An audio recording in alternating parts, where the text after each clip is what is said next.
Hey, welcome everyone. I gotta apologize. I just thought I finally got some time and I got real busy again. But, anyways, my name's Bill. I'm an expat prepper and I'm living in the Philippines.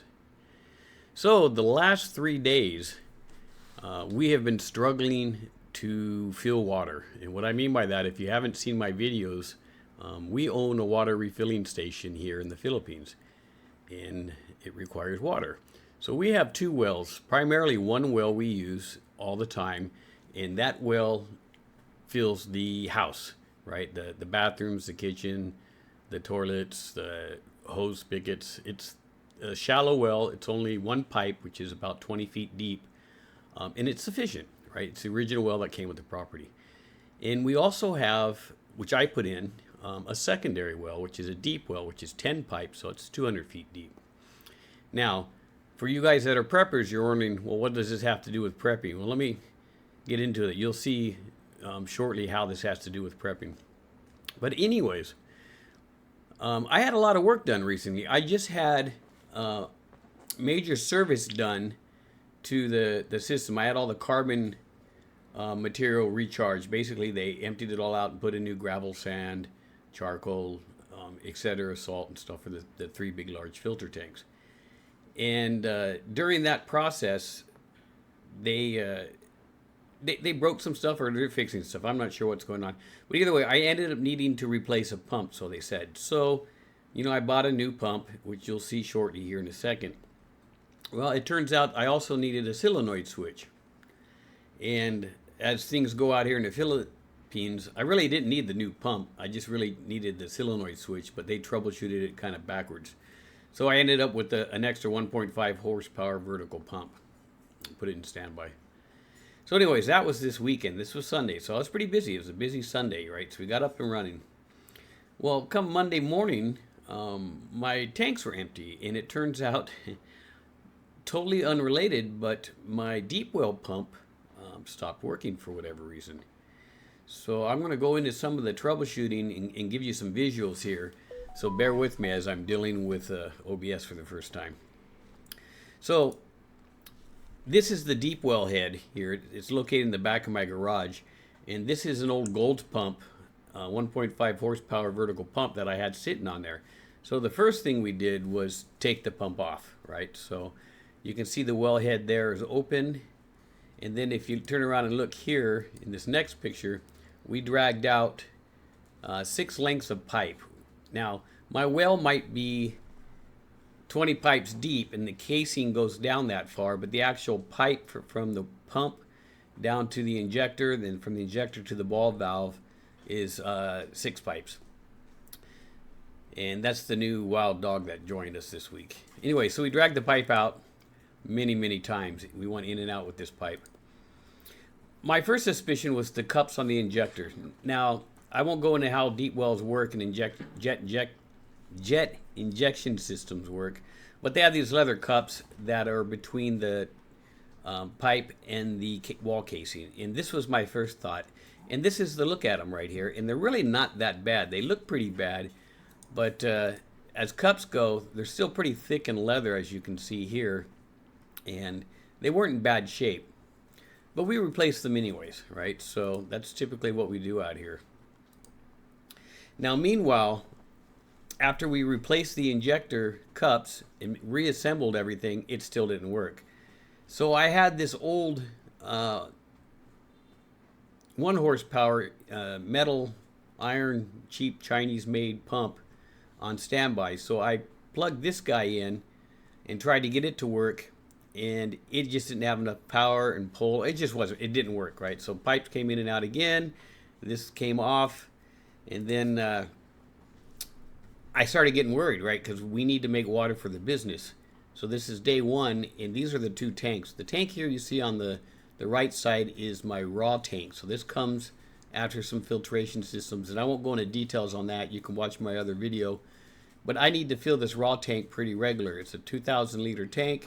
I go through about 3 of these a day to make product, which is on the tank on the left. Now, I'm a Boy Scout and I'm a prepper. So this is my house pump here. Now I already plumbed in cutover switches. So if you see where the arrow's pointing right here, right now this is off. Sorry about the dogs, guys.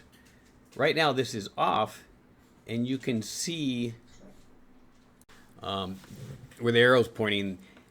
This top switch here controls that if this pump goes towards my tanks or not. Right now it's in the off position. The other two valves you see here is to the house, and the other one down below is to the tank. So I can isolate systems anyways. So I was able to turn this switch here that I'm pointing at again to direct the small pump and small well to go towards my water tanks.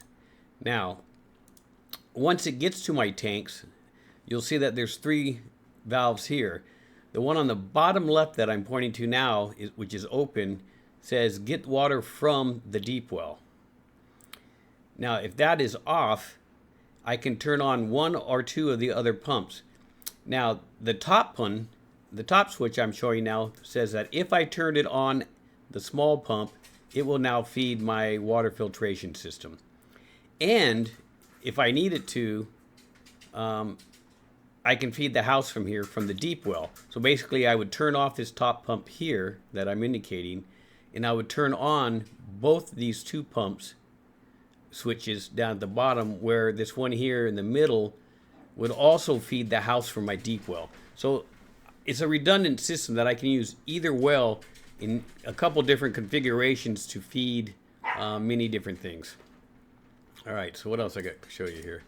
So we also checked the ball valve, which is a typical thing at the very end of the pipe. And so we took this pipe in and out 5 or 6 times, and we were struggling.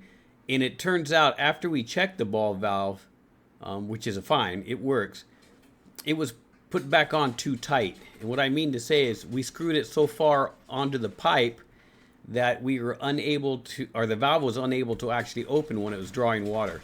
It took us several times to figure that out. So that is definitely something you need to check. Again, this is the new pump that I had to buy. So, again, I had a standby pumps. Neither one of them worked. Nothing figured it out. So in this situation you see right here, I got rid of the well cap, which is indicated here. You don't see it there. I got rid of the injector, which I'll talk about in a second. And I just ran a straight pipe all the way down to the ball valve. And I connected to this, fortunately I had to buy this weekend, new 1.5 horsepower vertical pump. So I already had it in stock. Now, the connections you see here go from the well through the pump, and then it goes into a pressure tank. And you can see it's kind of shoddy. So we had everything pulled apart. So we are using this final configuration right now. And what we were able to do, guys, sorry about the dogs. We reran it with the PPR pipe, right? So everything was rerun with new piping and everything, since we already had it pulled apart. And you can see it here in this picture. Now we have to go back in here where the arrow's pointing. We have to seal the wellhead. We're doing that right now as I'm making this video. And then we'll make a better mounting stand for this. We just got a temporary plywood stand. The metal stand that was there for the old pump was about 3 inches too short. So we'll have to come up with a new solution for that. But we're working on it, guys. All right, so that is why I haven't done any prepper related videos, I would say, in the last 4 days. Even though I said I was going to start getting back into them. And then as you can see here on the screen, I've also been doing game development, and I'm working on some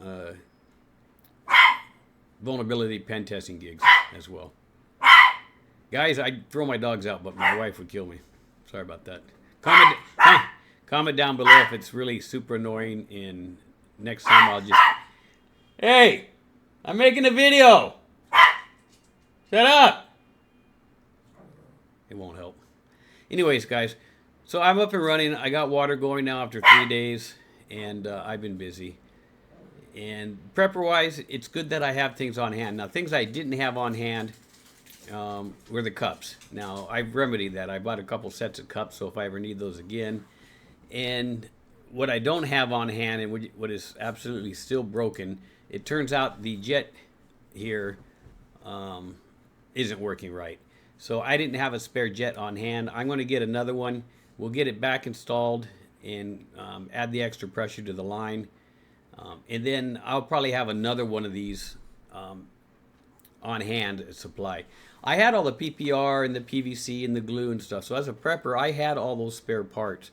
I didn't have to run out and do a lot of hustling, which is good because, you know, when the shit hits the fan situation, finding parts aren't always easy.